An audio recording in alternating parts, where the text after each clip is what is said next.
Hey, what's up, y'all? Back at it once again. The Koski of Fun Day kicking it for you and for yours. And we up here continuing on with the series.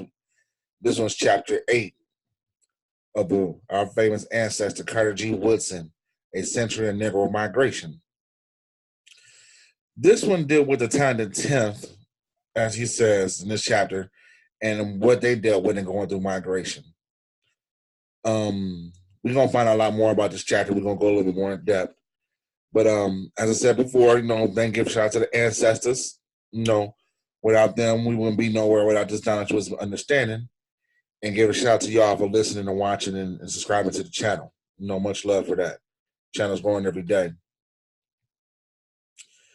As you see right here, Century of Negro Migration by Carter G. Woodson. The G stands for Godwin. And here we go. We're going to get started on chapter 8. The migration of the town of 10th. In spite of these interstate movements, the Negroes still continue as a perplexing problem for the country was unprepared to grant racial, political, and civil rights. Nominal equality was forced on the South at a point of a sword, and the North reluctantly moved most of its barriers against the blacks.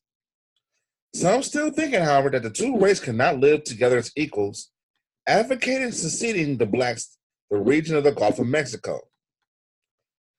This was branded as shimmery on the grounds that, deprived of the guidance of the whites, these states will soon sink into African level, and at the end of the experiment will be a reconquest and a military regime fatal to the true development of American institutions. So sidebar, they's afraid they left us to our own devices that we will come back and get revenge on them. That's always a big play in the mind of these people. Back to it again. Another plan proposed was the revival of an old colonization idea of sending the Negroes to Africa. But this exhibited still less wisdom than the first, and that is based on the hypotenuse of the important a nation at the expense which no government would be willing to incur. There was then no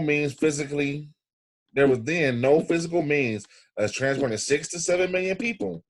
Moreover, there will be a newborn for every one of the ages colonized could deport.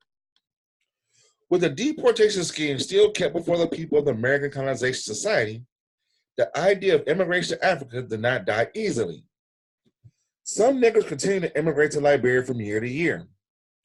This policy was also favored by radicals like Senator Morgan of Alabama, who, after movements like the KKK had done their work of intimidating Negroes into submission to the domination of the whites, concluded that most of the race believed there was no future for the blacks in the United States, and that they were willing to immigrate. These radicals advocated deportation of the blacks to prevent an occurrence of Negro domination. This plan was accepted to the whites in general also, for, like the consensus of opinion today, it was then thought the South could easily get along without the Negro. Even papers like Charleston News Courier, which denounced the persecution of the Negro, urged them to immigrate to Africa, as they cannot be permitted to rule over whites. The Minneapolis at the time wished the scheme's success and Godspeed, and believed that the sooner it was carried out, the better it be for the Negro. Most of the influential papers of the country, however, urged the contrary, citing the progress of the Negro since emancipation to show that blacks were doing their full share towards developing the wealth of the South. The Indianapolis Journal characterized as barbarism that the suggestion that the government should furnish them transportation to Africa. The ancestors of most of the Negroes now in this country, said the editor, have doubtless been here as long as those of Senator Morgan, and their descendants are as thoroughly acclimated and have a good right here as the senator himself. This opinion of all useful Negroes except Bishop H.M. Turner, who endorsed Morgan's plans by advocating immigration of 1/4 of blacks to Africa. The editor of the Chicago Record Herald entreats Turner to temper his enthusiasm with discretion before involving an unspeakable disaster of any more trustful compatriots. Speaking more plainly to the point, the editor of the Philadelphia North American said that the truest intent of the South is to accommodate itself and change its conditions, that the duty of the freeman lies in making himself more worthy of the development of the South than that they were as chattel. Although recognizing the disabilities and the hardships of the South, both the whites and blacks, he could not believe that the elimination of the Negro, if practical, give relief. The Boston Herald inquired whether this is worthwhile to send away a laboring population in the absence of whites to take its place, and referred to the misfortunes of Spain, which undertook such a scheme. Sidebar, right quick. He told me when the Christians took over Spain, the white Christians, they kicked all the black folks out, the blacks and the Jews out, and Spain never recovered from that. So they say and take a lesson from that. Back to it. Speaking the real truth, the Milwaukee Journal said that no one needs to expect any appreciable decrease in the black population, although any possible immigration, no matter how successful it might be, the Negro, said the editor, is here to stay, and our institutions must be adapted to comprehend him and develop his possibilities. The Colored American, then the leading Negro organ of thought in the United States, believed that the Negro should be thankful to Senator Morgan for his attitude on immigration, because he might succeed in deporting to Africa those Negroes who affected to believe that this is not their home, and more quickly to get rid of such foolhardy people, the better it would be for the stalwart of the race. So the Colored American, this leading newspaper said, this, if we get rid of these black people that say they don't want to assimilate, it'd be better for everybody in America. It'll make the Negro race better. The number of Negroes, however, under the inspiration of the leaders like Bishop Henry McNeil Turner, did not feel that the race had a fair chance in the United States. A few of them immigrated to Guampion, Mexico, but becoming dissatisfied with the situation there, they returned to their homes in Georgia and Alabama in 1895. The coming of the Negroes into Mexico caused suspicion and excitement. The newspaper El Tiempo, which had denounced the lynching in the United States, changed fronts when these Negroes arrived in that country. Going into a quest of new opportunity and desired reinforcement to civilization in Liberia, 197 other Negroes sailed to Savannah, Georgia for Liberia in March 1895. Committing this step, Macomb Telegraph referred to their action as a rebellion against the social laws which govern all people of this country. This organ further stated that it was an outcome of a feeling which had grown stronger and stronger year by year amongst the Negroes of southern states, and which continued to grow with increased education and intelligence among them. The editor conceded that it has had an opportunity to do better with the material conditions that required wealth here, but contended they had no chance to rise out of the peasant class. The Memphis Commercial Appeal urged that the building of a large Negro nation in Africa as practical and desirable, for it was more and more apparent that the Negro in this country must remain an alien and a disturber, because there was not and can ever be a future for him in this country. The Florida Times Union thought that this colonization scheme, like all others, was a fraud. It referred to the Negro being carried to the land of plenty only to find out that there, as everywhere else in the world, and existence must be earned by toil, and that his old southern home is vastly the better place. Only a few intelligent Negro, however, had reached the position of contending in the South. The Negro, eliminated from politics, could not easily bring themselves around to thinking that they should remain there and the state recognized inferiority, especially during the 80s and 90s, where there was many evidence that the economic as well as the political conditions would become worse. The exodus treated in the previous chapter was productive of better treatment for the Negroes and the increase of their wages in certain parts of the South. But migration, contrary to the expectation of many, did not become general. Actually, prosperity was impossible, even if the whites had been willing to give the Negro peasantry a fair chance. The South had passed through a disastrous war, the effects of which so blighted the hopes of its citizens that in the economic world, that their land seemed to pass to speed through a dark age. There was then little to give the man far down when the one whom he of the necessity looked for employment was in turn bled through by a merchant or a banker of a larger city to whom he had to give extensive credit. Southern planter class, however, did not have much sympathy for the blacks who once had been their property and tended to cheat them continually, despite the fact that many of the farmers of the course of time extricated themselves from the clutches of the loan sharks. There were a few Negroes who, thanks to the honesty of certain Southern gentlemen, succeeded in acquiring considerable property in spite of their handicaps. They yielded to the white man control in politics when it seemed that it meant to either abandon the field or die, and devoted themselves to accumulation of wealth and acquisition of education. This concession, however, did not satisfy the radical whites, as they thought the Negro might someday return to power. Unfortunately, therefore, after the restoration of the control of the U.S. governments to the master class, there swept over these commonwealths a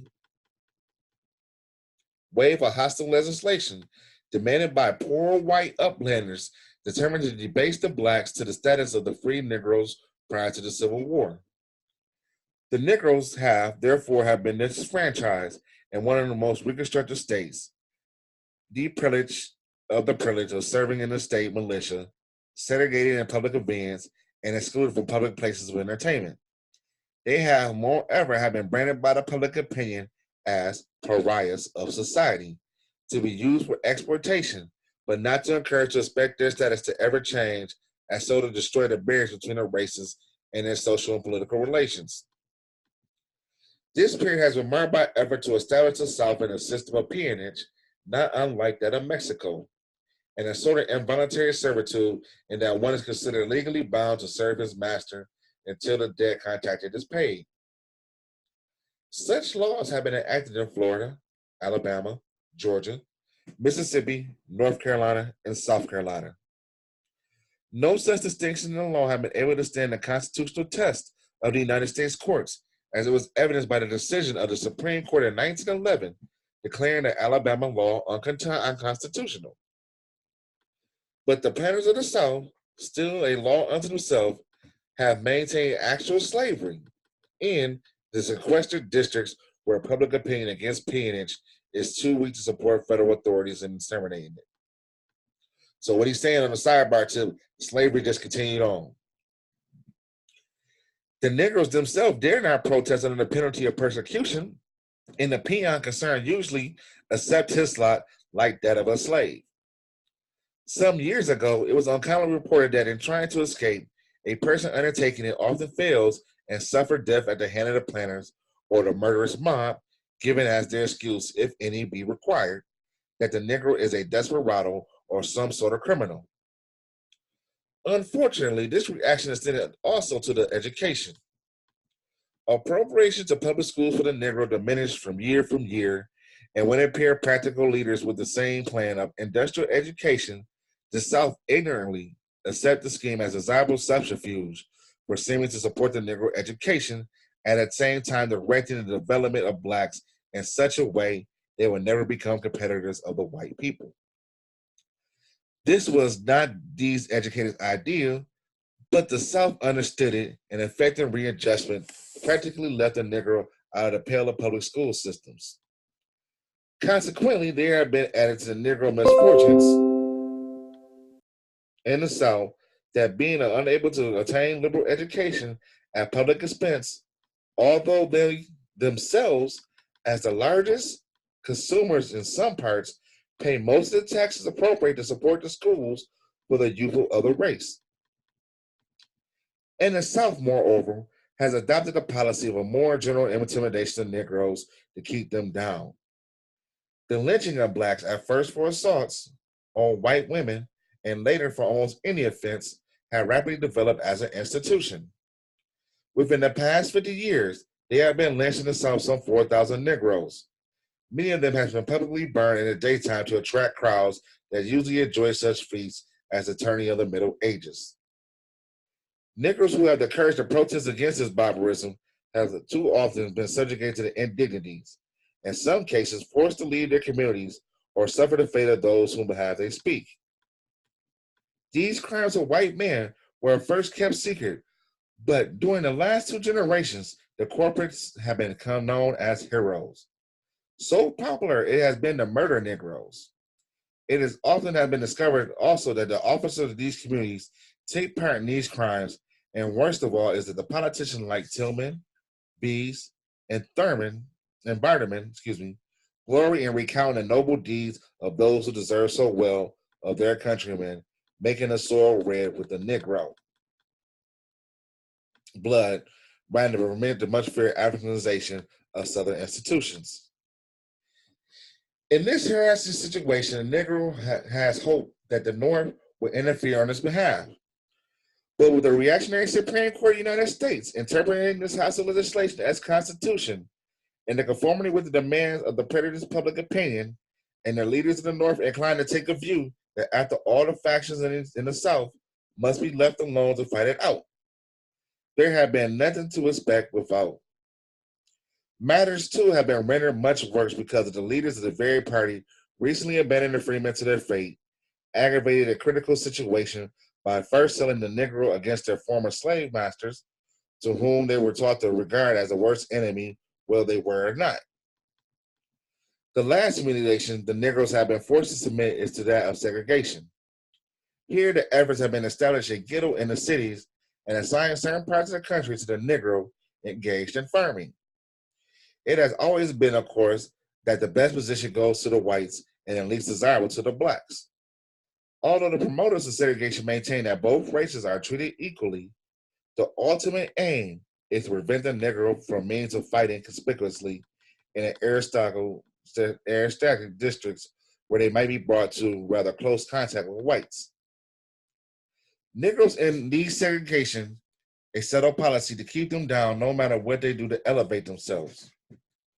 The Southern white man, eternally dreading miscondemnation of the races, makes the life, liberty, and happiness of individuals second to measure considered necessary to prevent this so-called evil that is an inviolable civilization distinctly American and may not be destroyed.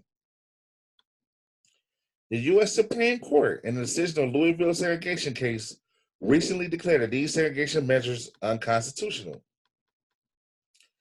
These restrictions have made progress of the Negro more of a problem than a direct social distinction. The Negro have been denied with helpful contact with sympathetic whites.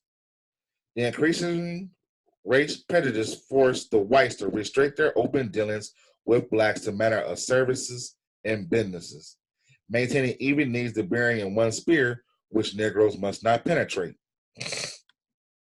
The Negro, therefore, never seeing the blacks as they are, and the blacks never being able to learn what the whites know, are thrown back on their own initiative, which makes their lives as slaves could not have been permitted to develop. It makes little difference that the Negro have been free a few decades. Such freedom has in some parts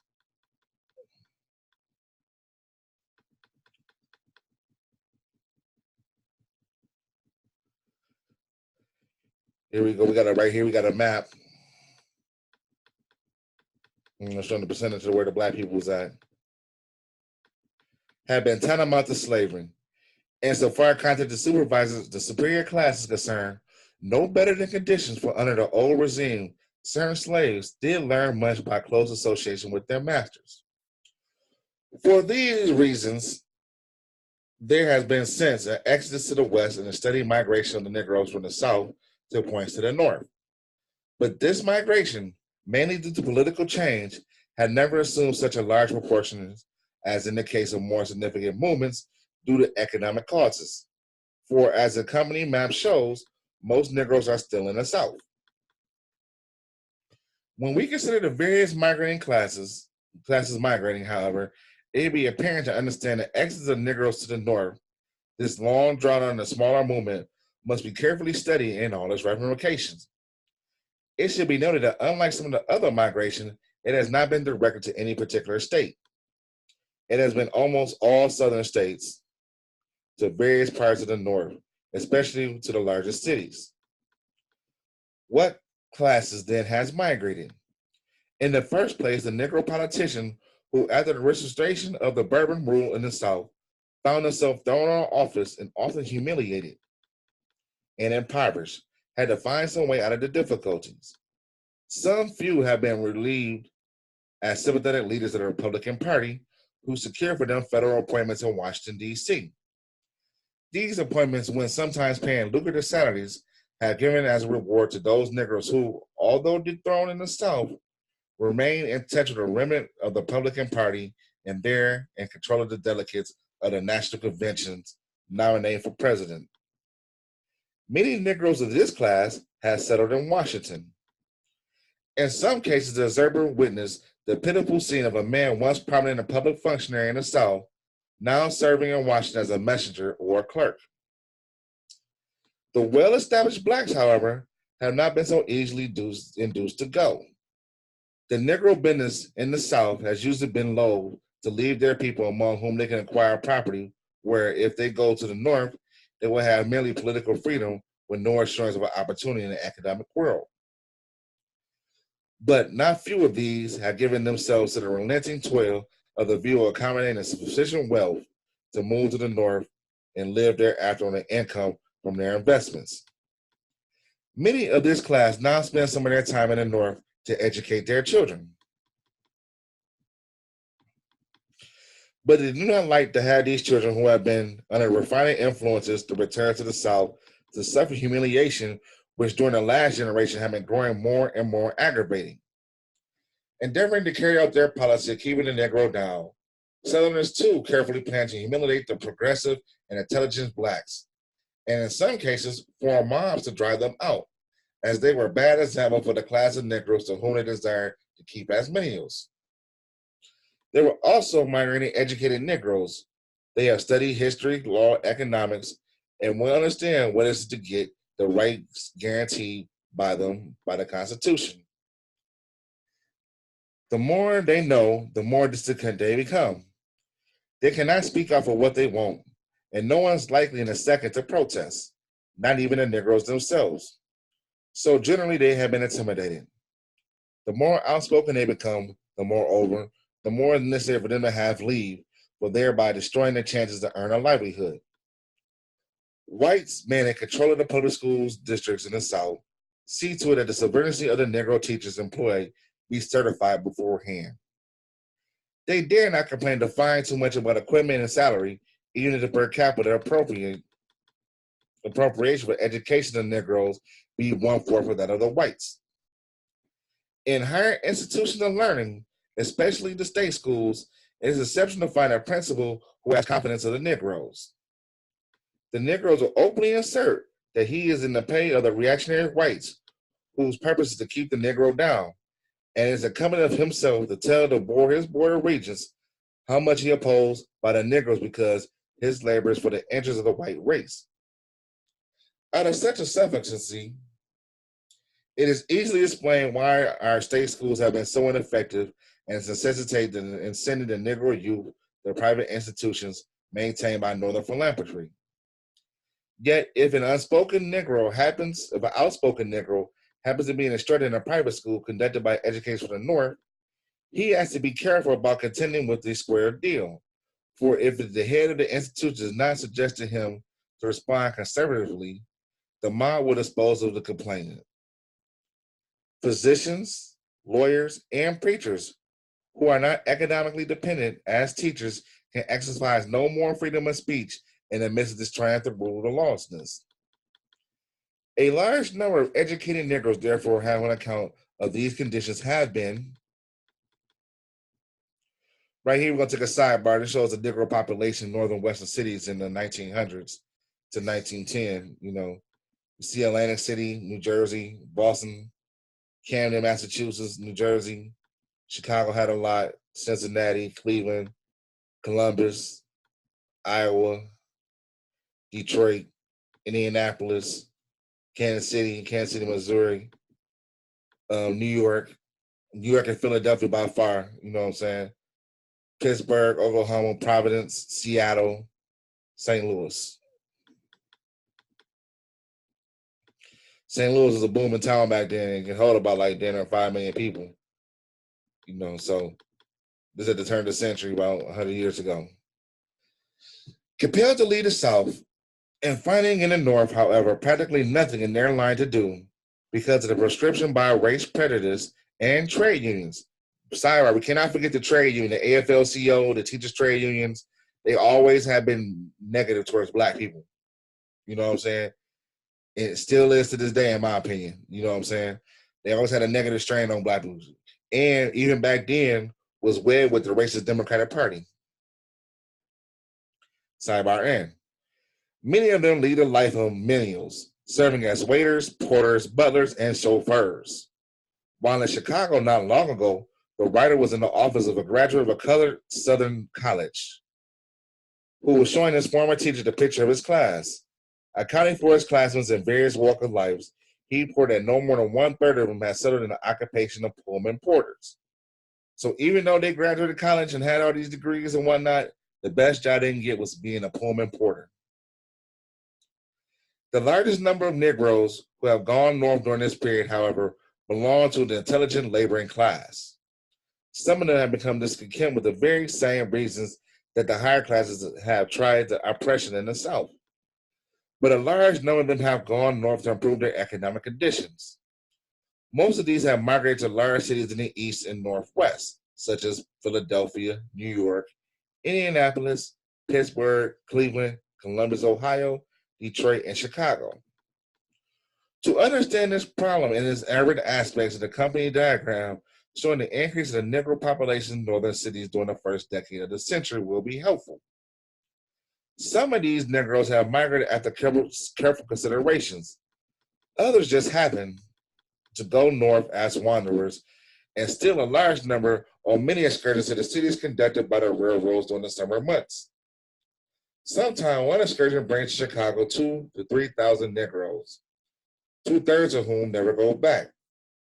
They do not often follow the higher pursuits of labor in the North, but earn more money than they have been accustomed to earn in the South. They are attracted also by the liberal attitude of some whites, which, although not of a social equality, gives the Negro a liberty in the northern centers, which leads them to think that they are citizens of the country. This shift in population has led to an unusual, significant effect on the Black Belt. Frederick Douglass advised the Negro in 1879 to remain in the South where there be sufficient in large numbers to have political power. But they gradually scattered from the Black Belt so as to diminish greatly their chance to ever become a political force they formerly were in this country. The Negroes once had this possibility in South Carolina, Georgia, Alabama, Mississippi, and Louisiana, and had the process of acclimatization prior to the Civil War had a few decades longer to do its work, there have not been any doubts as the ultimate respondents of them.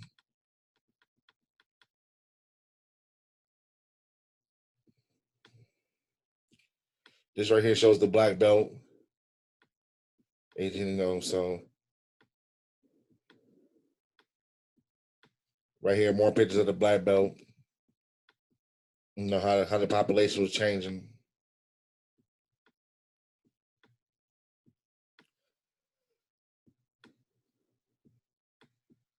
The Negroes in the Commonwealth.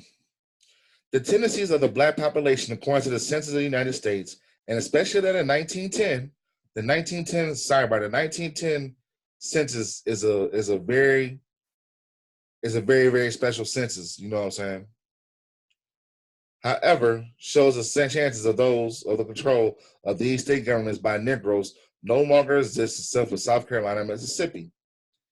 It has been predicted, therefore, that if the same tendencies continue for the next 50 years, there will even be fewer counties in which the Negro will have be the majority. All of the southern states, except for Arkansas, show a proponent increase of white population over that of the blacks between 1900 and 1910. While West Virginia and Oklahoma were relatively small numbers of black shows for reasons stated elsewhere and an increase in the Negro population. Thus, we are coming to pass to something like proposed plan of Jefferson and other statements who 100 years ago advocated expansion of slavery to lessen the evil of the institution by distributing its burdens. The migration of intelligent blacks, however, been attended with several handicaps to the race. The large part of the black population is in the South, and therefore will stay for decades to come. Southern Negroes, therefore, have been robbed of their due part of the talented TIF. Educated blacks had no constituency in the North, and consequently have been able to realize their sweetest dream of the land of the free. In their new homes, the enlightened Negro must live with his light under a bushel. Those left behind in the South soon despair of seeing a brighter day and yield to the yoke. In places of the leaders who have been wanting to speak for their people, the whites have raised up the Negroes, whom accepted favors offered to them on condition that their lips be sealed up forever on the rights of the Negro. This immigration, too, has left the Negroes subjects to other evils. There are many first-class Negro businessmen in the South, but although they were once progressive men of color who endeavored to protect blacks from being plundered by white sharks and harpies, there have arisen a numerous of unscrupulous Negroes whom have for the part of proceeds, such as the jobbery associated themselves with ill-designing white men to dupe illiterate Negroes. This trickery is brought up into playing into the marketing of their crops, selling their supplies, or purchasing their property. To carry out this iniquitous plan, the persons concerned have the protection of the law, while Negroes in general are imposed upon those engaged in robbing them have no cause to fear. So these Negroes became the oppressor, basically. And there you have it. The town of Tenth really couldn't get some could get some gains in the South, but most really couldn't. And so the ones that could started becoming like the oppressor their damn self. You know what I'm saying? So, they just emulate the white man instead of oppressing their people the damn self and trying to get over, to help maintain and keep the business quote.